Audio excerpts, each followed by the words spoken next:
श्री गणेशाय नमः। ओम शनिदेवाय नमः। मैं सीता प्रजापत आज लेके आई हूँ शनिवार व्रत कथा। एक समय सूर्य और चंद्रमा, मंगल और बुध, बृहस्पति और शुक्र, शनि और राहु, केतु और राहु, इन ग्रहों में आपस में झगड़ा हो गया कि हम सब में से बड़ा कौन है। सब अपने आप को बड़ा कहते थे। जब आपस में कोई निश्चय न हो सका तो वह सब के सब आपस में झगड़ते हुए इंद्र के पास गए और इंद्र कहने लगे कि आप सब देवताओं के राजा हो, इसीलिए आप हमारे न्याय करके बतलाओ कि हम 9 ग्रहों में सबसे बड़ा कौन है। राजा इंद्र इनका प्रश्न सुनकर घबरा गए और कहने लगे कि मुझ में यह सामर्थ्य नहीं है जो किसी को बड़ा या छोटा बतलाऊं। मैं अपने मुख से कुछ नहीं कह सकता हूँ। हाँ, एक उपाय हो सकता है। इस समय पृथ्वी पर राजा विक्रमादित्य दूसरों के दुखों का निवारण करने वाले हैं, इसीलिए तुम सब मिलकर उन्हीं के पास जाओ, वही तुम्हारे दुखों का निवारण करेंगे। ऐसा वचन सुनकर सभी ग्रह देवता चलकर भूलोक में राजा विक्रमादित्य की सभा में जाकर उपस्थित हुए और अपना प्रश्न राजा के सामने रखा। राजा उनकी बात सुनकर बड़ी चिंता में पड़ गए कि मैं अपने मुख से किसको बड़ा और किसको छोटा बतलाऊं। जिसको छोटा बतलाऊंगा वही क्रोध करेगा। परंतु उनका झगड़ा निपटाने के लिए एक उपाय सोचा। उन्होंने सोना, चांदी, कांसा, पीतल, सीसा, रांगा, जस्ता, अभ्रक और लोहा 9 धातुओं के 9 आसन बनवाए। सब आसनों को क्रम से, जैसे सोना सबसे पहले और लोहा सबसे पीछे बिछाए गए। इसके पश्चात राजा ने सब ग्रहों से कहा कि आप सब अपने अपने सिंहासनों पर बैठिए। जिसका आसन सबसे आगे वह सबसे बड़ा और जिसका आसन सबसे पीछे वह सबसे छोटा जानिए, क्योंकि लोहा सबसे पीछे था और वह शनिदेव का आसन था। इसीलिए शनिदेव ने समझ लिया कि राजा ने मुझको सबसे छोटा बना दिया है। इस पर शनिदेव को बड़ा क्रोध आया और कहा कि राजा, तू मेरे पराक्रम को नहीं जानता। सूर्य एक राशि पर 1 महीना, चंद्रमा 2.25 महीना 2 दिन, मंगल 1.5 महीना, बृहस्पति 13 महीना, बुध और शुक्र 1 महीने, परंतु मैं एक राशि पर 2.5 अथवा 7.5 साल तक रहता हूँ। बड़े बड़े देवताओं को भी मैंने भीषण दुख दिया है। राजन सुनो, राम जी को 7.5 आई और वनवास हो गया। रावण पर आई तो राम और लक्ष्मण ने सेना लेकर लंका पर चढ़ाई कर दी, रावण के कुल का नाश कर दिया। हे राजा, अब तू सावधान रहना। राजा कहने लगा, जो कुछ भाग्य में होगा देखा जाएगा। उसके बाद अन्य ग्रह तो प्रसन्नता के साथ चले गए, परंतु शनिदेव बड़े क्रोध के साथ वहां से सिधारे। कुछ काल व्यतीत हो जाने पर जब राजा को 7.5 की दशा आई तो शनिदेव घोड़े के सौदागर बनकर अनेक सुंदर घोड़ों के सहित राजा की राजधानी में आए। जब राजा ने सौदागर के आने की खबर सुनी तो अवसपाल को अच्छे अच्छे घोड़ों खरीदने की आज्ञा दी। अवसपाल ऐसी अच्छी नस्ल के घोड़े देखकर और उनका मूल्य सुनकर चकित हो गया, परंतु राजा को खबर दी। राजा उन घोड़ों को देखकर एक अच्छा सा घोड़ा चुनकर सवार के लिए चढ़ गया। राजा के घोड़े की पीठ पर चढ़ते ही घोड़ा जोर से भागा। घोड़ा बहुत दूर एक बड़े जंगल में सुनसान जगह पर राजा को छोड़कर अंतर ध्यान हो गया। उसके बाद राजा अकेला जंगल में भटकता फिरता रहा। बहुत देर के पश्चात राजा ने देखा कि मुझे भूख लगी है और प्यास भी लगी है। वह बहुत दुखी होकर भटकते भटकते एक ग्वाल को देखा। ग्वाल ने राजा को प्यास से व्याकुल देकर पानी पिलाया। राजा की अंगुली में एक अंगूठी थी, उसे निकाल कर प्रसन्नता के साथ ग्वाल को दे दी और शहर की ओर चल दिया। राजा शहर में पहुंचकर एक सेठ की दुकान पर जाकर बैठ गया और अपने आप को उज्जैन का रहने वाला तथा अपना नाम विका बतलाया। सेठ ने उसको कुलीन मनुष्य समझकर जल आदि पिलाया। भाग्यवश उस दिन सेठ की दुकान पर बिक्री बहुत अधिक हुई। तब सेठ उसको भाग्यवान पुरुष समझकर भोजन कराने के लिए अपने साथ ले गया। भोजन करते समय राजा ने आश्चर्य की बात देखी कि खूंटी पर हार लटक रहा है और वह खूंटी हार को निगल रही है। भोजन के पश्चात कमरे में आने पर जब सेठ को कमरे में हार नहीं मिला तो सब ने यही निश्चय किया कि सिवा विका के और कोई इस कमरे में आया ही नहीं, अतः अवश्य ही उसी ने हार चोरी किया है। परंतु विका ने हार लेने से मना कर दिया। इस पर 5-7 आदमी इकट्ठा होकर उसको फौजदार के पास लाई। फौजदार ने उसको राजा के सामने उपस्थित कर दिया और कहा कि ये आदमी तो भला प्रतीत होता है, चोर मालूम नहीं होता, परंतु सेठ का कहना है कि इसके सिवा और कोई घर में आया ही नहीं, अवश्य इसी ने चोरी की है। तब राजा ने आज्ञा दी कि इसके हाथ और पैर काट कर चौरंगिया कर दिया जाए। राजा की आज्ञा का तुरंत पालन किया गया और विका के हाथ और पैर काट दिए गए। इसी प्रकार कुछ काल व्यतीत होने पर एक तेली उसको अपने घर ले गया और कोल्हे पर उसको बैठा दिया।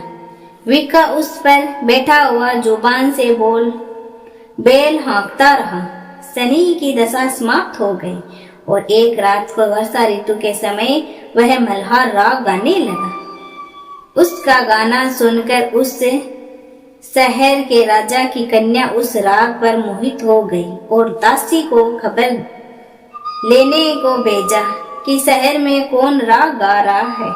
दासी सारे शहर में फिरती फिरती क्या देखती है कि तेली के घर में चौरंगिया राग गा रहा है। दासी ने महल में आकर राजकुमारी को सब वृतांत सुना दिया। बस उसी क्षण राजकुमारी ने अपने मन में यह प्रण कर लिया, चाहे कुछ हो मैं इसी चौरंगिये के साथ विवाह करूंगी। प्रातः काल होते ही जब दासी ने राजकुमारी को जगाना चाहा तो राजकुमारी अनशन व्रत लेकर पड़ी रही। तब दासी ने रानी के पास जाकर राजकुमारी के न उठने का वृतांत कहा। रानी ने तुरंत ही वहां पर आकर राजकुमारी को जगाया और उसके दुख का कारण पूछा। तो राजकुमारी ने यह कहा कि माताजी, मैंने यह प्रण कर लिया है कि तेली के घर में जो चौरंगिया है उसी के साथ मैं विवाह करूंगी। माता ने कहा, पगली ये क्या बात कर रही है, तुझको किसी देश के राजा के साथ विवाह जाएगा। कन्या कहने लगी, माताजी मैंने अपना प्रण कभी नहीं मैं तोड़ूंगी। माता ने चिंतित होकर यह बात राजा को बताई। राजा जब आकर यह समझाया कि मैं अभी देश देशांतर अपने दूत भेजकर तुम्हारे वास्ते कोई सहयोग रूपवान राजकुमार ढूंढकर उसके साथ विवाह करूंगा, तुमको ऐसी बात कभी नहीं विचारनी चाहिए।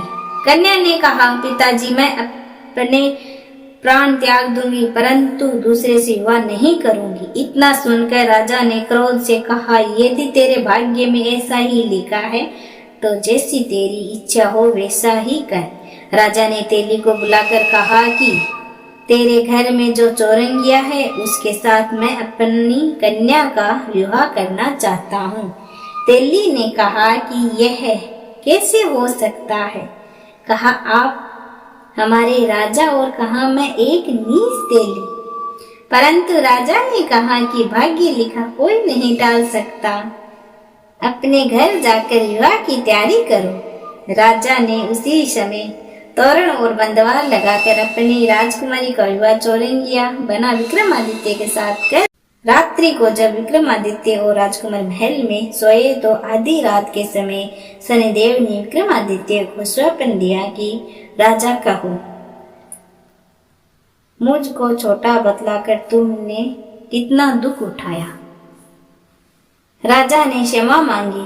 शनिदेव ने प्रसन्न होकर विक्रमादित्य को हाथ और पैर दिए। तब राजा ने कहा, महाराज मेरी प्रार्थना स्वीकार करें कि जैसा दुख आपने मुझे सौंप दिया है ऐसा और किसी को न दे। शनिदेव ने कहा कि तुम्हारी यह प्रार्थना स्वीकार है। जो मनुष्य मेरी कथा सुनेगा या कहेगा उसको मेरी दशा में कभी किसी प्रकार का दुख नहीं होगा, और जो नित्य ही मेरा ध्यान करेगा या चिंतियों को हटा डालेगा उसके सब मनोरथ पूर्ण होंगे। इतना कहकर शनिदेव अपने धाम को चले गए। राजकुमारी की आंख खुली और उसने राजकुमार के हाथ और पांव सही सलामत देखे तो आश्चर्य को प्राप्त हुई। उसको देखकर राजा ने अपना समस्त हाल कहा कि मैं उज्जैन का राजा विक्रमादित्य हूँ। यह बात सुनकर राजकुमारी अत्यंत प्रसन्न हुई। प्रातःकाल राजकुमारी से उसकी सखियों ने पूछा तो उसने अपने पति का समस्त वृत्तांत कह सुनाया। तब सबसे प्रसन्नता प्रकट की और कहा कि ईश्वर ने आपकी मनोकामना पूर्ण कर दी। जब उस सेठ ने यह बात सुनी तो वह विक्रमादित्य के पास आया और राजा विक्रमादित्य के पैरों पर गिरकर क्षमा मांगने लगा और यह कहा कि आप पर मैंने चोरी का झूठा दोष लगाया, अतः आप मुझको जो चाहे दंड दे दो। राजा ने कहा, मुझ पर शनिदेव का कोप था, इसीलिए ये सब दुख मुझको प्राप्त हुआ। इसमें तुम्हारा कोई दोष नहीं। तुम अपने घर जाकर अपना कार्य करो। सेठ बोला, मुझे तभी शांति होगी जब आप मेरे घर चलकर प्रतिपूर्वक भोजन करोगे। राजा ने कहा, जैसी आपकी मर्जी हो वैसा ही करें। सेठ ने अपने घर जाकर अनेक प्रकार के सुंदर भोजन बनाए और राजा विक्रमादित्य को प्रतिभोज दिया। जिस समय विक्रमादित्य भोजन कर रहे थे, एक अत्यंत आश्चर्य की बात सबको दिखाई दी। जो खूंटी पहले हार को निगल रही थी वह अब उगल रही है हार को। जब भोजन समाप्त हो गया तो सेठ ने हाथ जोड़कर बहुत सी मोहरें राजा को भेंट की और कहा कि मेरे श्रीकुमार नाम एक कन्या है, उसका पाणी ग्रहण आप करें। इसके बाद सेठ ने अपनी कन्या का विवाह राजा के साथ कर दिया और बहुत सा दान दहेज आदि दिया। इस प्रकार कुछ दिनों तक वहां निवास करने के पश्चात विक्रमादित्य ने शहर के राजा से कहा, अब मेरे उज्जैन जाने की इच्छा है। फिर कुछ दिन के बाद विदा लेकर राजकुमारी मनभावनी सेठ की कन्या श्री कंवर तथा दोनों जगह के दहेज में प्राप्त अनेक दास दासियां रथ और पालकियां सहित विक्रमादित्य उज्जैन की तरफ चल दी।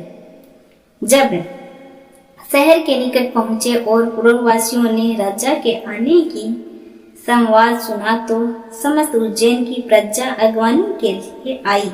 तब बड़ी प्रसन्नता से राजा अपने महल में पधारे। सारे शहर में बड़ा भारी महोत्सव मनाया गया और रात्रि को दीपमाला की गई।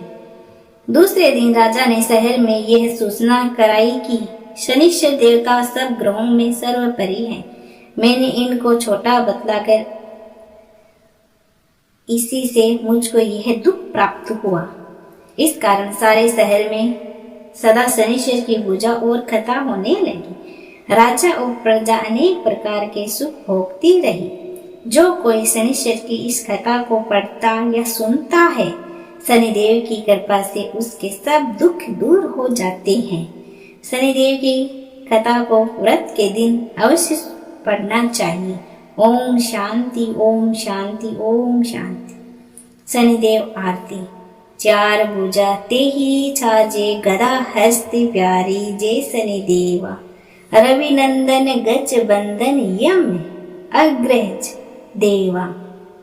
कष्ट न सो नर पाते करते तब सेवा जय शनिदेवा।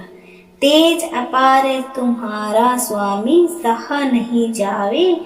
तुमसे विमुख जग में सुख नहीं पावे जय शनिदेवा। नमो नमः रविनंदन सब ग्रह सिर ताजा।